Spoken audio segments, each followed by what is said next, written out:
Hello friends, Colonel Wayne Appleby. I'm the designer of Vikings, Become the Legend. Today we're going to give you a quick demo on our prototype. Of course our finished product looks somewhat different than this. Here's the game board. Over here we have our Automa player set up. They will be the clan of Borg. And over here our solo player, which is the clan of Hedvig. That's their setups. We also have a battle board set up here. For now is got attacker and defender. Excuse the reflections. The actual game, of course, would finish much nicer with paper and cardboard. Counters, markers, temporary warriors, all kinds of fun things. All right, let's go ahead and start with our first player actions. And our first player actions are pretty simple. What we're going to do is the first player will draw a fake card. In this case, it says prosperity, increase in wealth, all Frankish large villages by 1 silver and 1 trade good. So we'll take and place those on the 2 large villages for the Franks, Schlet and Ruin. Sorry for the mispronunciation, Franks, but I think it'll be all right. Okay, that's the first action. Second action is recover all villages 1 level. Now, had a village, let's say for example Normandy, been pillaged, it would look something like this with a burning little village set up and a pillage symbol. They would recover to a recovering status. Resources go up, as do the defenses. And if it was recovering, it would of course go to a full healthy village status. All our villages when we start the game start off healthy. This is where we're at for our start. Our longship for our Borg player, and their defenses are set at their home port, as is our raiding ship set up for the solo player, our Hedvig ship set up. All right.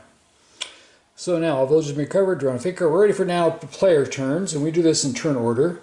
First thing we do is discard and draw raid cards. So we have a limit on the number of cards we can have. So we go over here to our Borg player, our Automa player, and they get 3 cards plus 1 for any ships they have. They have 1 ship, so a total of 4 cards. Place those, if you would, in numeric order because they have to be played in numeric order for Automa.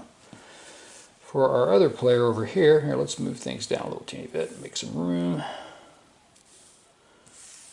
He is going to gain the same thing, 4 cards. I just happen to put them in numeric order, but you can place them in any order you want. If you're playing against someone else, yeah, put them face down. You don't want anybody to know what you have.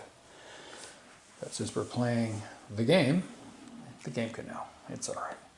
All right, that takes care of our raid cards. Next, we're going to discard, gain resources. So that's pretty easy. For Borg, it's 3 silver and 1 trade good.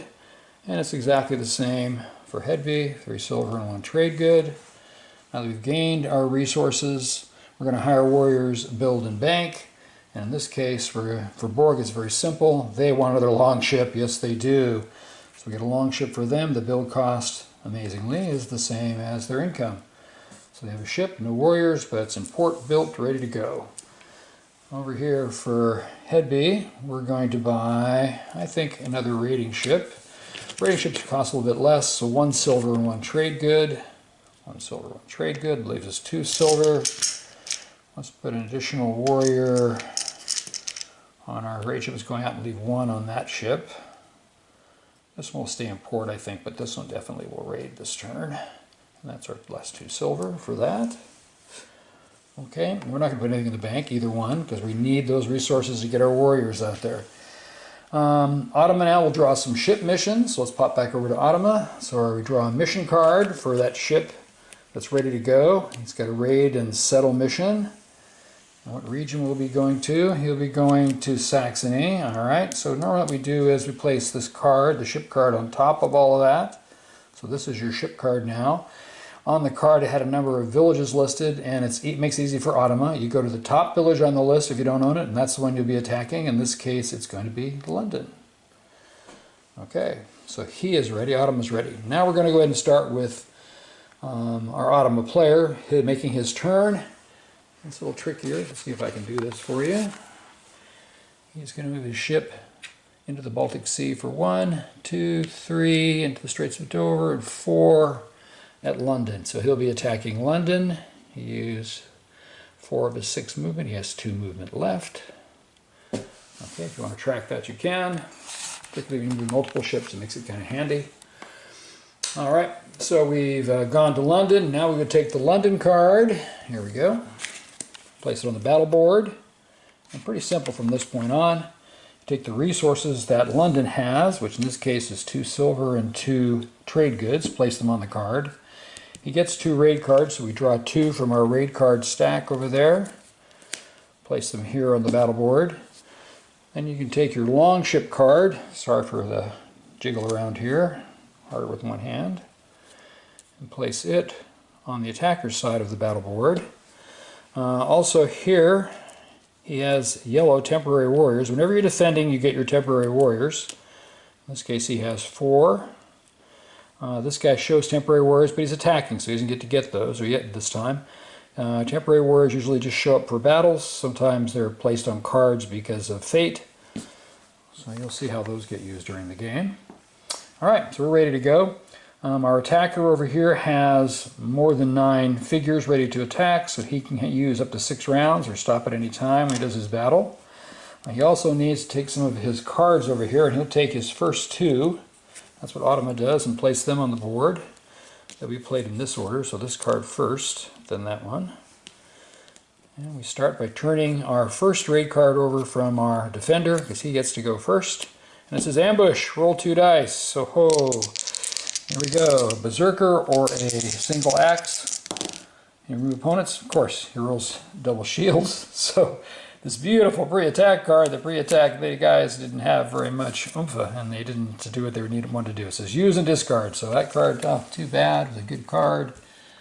But now it's over there in the discard pile. Okay, pre-attack's gone. Now we could roll the attack dice for the attacker here. He has 4 defenders. He may roll 4 dice. And let's see, well, defensive's pretty good. He's decided he's going to be Mr. Defensive on this one. So 2 axes, 2 shields. Things on these dice are always resolved in this order: shields, bows, berserkers, and single axes.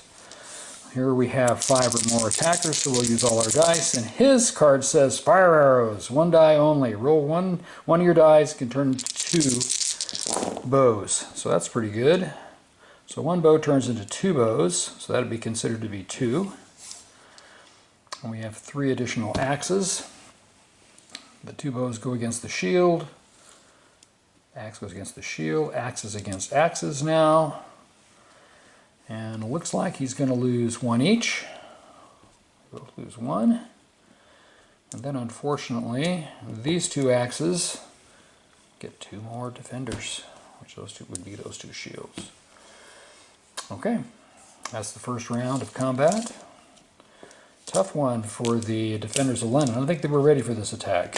No, I don't think so. They're going to be in trouble.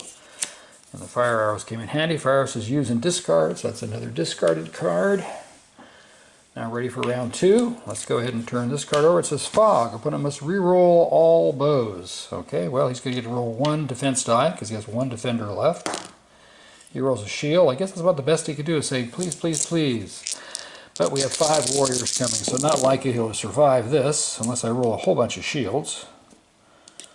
But it says fog. I must re-roll all bows. So this bow, even though I've got 2 shields, a bow, a berserker axe, and a single axe, I've got to re-roll this one. And I get a shield. So he slowed me down a little bit there. So this double axe go against the shield, but that single warrior is just quite enough to get him. So London has fallen. The resources are moved to the longship. This card, though used, says may retain, so we're going to place that face down over here. He'll get that at the beginning of his next turn. Our second round card, I didn't put that into play. Let's see what it says. Reroll a bow. Okay. Didn't matter. I should have gone over this card before to see if he had a bow up here, but he didn't. He had a shield, so that's still a used card. It goes to retain pile. Alrighty. London is now pillaged, so we're going to turn the card over to the pillage side. Place it under the board. Going to move our ship cards, including its mission, remaining warriors, and set them right there underneath London. That was their first place. Now I can choose to leave some of the resources, which I will. I think I'll leave 4 up there and maybe 4 warriors on London. As long as the ship's docked here, they're all considered at the same location. Once the ship pulls away, though, anything on the ship is going to go with it. So in this case, we're going to just distribute our stuff like that. Now, Ottoman has gone as far as the move ships, trades, and raids. Our solo player would now go next with his raiding ship, and let's see where he would like to go. Since they're done, set this back to 6. Since they went to Saxony, we'll go to Brittany. So 1, 2, 3, 4, 5. Let's go to Lincoln. Lincoln's a tough city to take. We'd attack it. We'd attack it anyway because we're brave Vikings. Place Lincoln here, just like we did last time. We go ahead and place the resources for Lincoln, the 2 raid cards in this case, 4 defenders again, place them all on the card, place our ship card over here and fight our battle. Well, we're not going to quite do that this time because we don't need to. We could say they're successful. And we place that the same manner. Since these guys decided to stay, they put a small village. Our warriors over here. Oops, put that there. Let's see if I can get these straightened out. Our 6 warriors, let's say we lost a couple in that battle, because sure, you're probably going to lose 1 or 2. They still have 4. They would have, let's see, resource-wise, it'd be the same as London, so it's 2 and 2. We'll do the same thing. We'll put 4 there. Let's say put 3 warriors ashore. And now, when he moved, he went 1, 2, 3, 4, 5. He had 1 movement left. He could choose to move his ship to sea and leave those guys behind, or he could stay there with this, or he could move it all to sea and just simply raid and withdraw. In this case, he says, nah. He says, I want a village as well.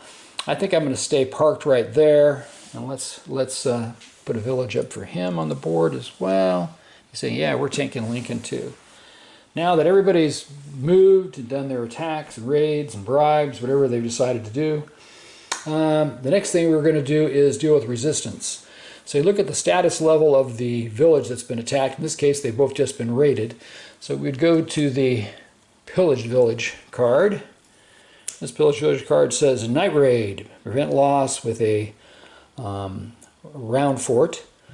All large villages, we don't have that, so we're going to skip on to the next phase. It says all large villages lose, which this is, 1 trade good and 1 silver. Kind of rough. They came in and raided in the night and took our stuff. Sadness. But no fight. And then we go to this one over here. All right. So this card is a little different. It says well let attack. Prevent it with a long fort or a round fort. We don't have either one of those. So in this case, we go to the battle board, but in this case, the attacker would be this card. So this card would be attacking from Lincoln, and they would attack with 1 raid card and 4 temporary warriors. Now our defender over here, since he decided to stay, that's probably pretty good because now he has all of his warriors, which is 4, plus he'll gain his 1 temporary warrior and 1 additional raid card for the defense of his ship, and we'll fight that battle out.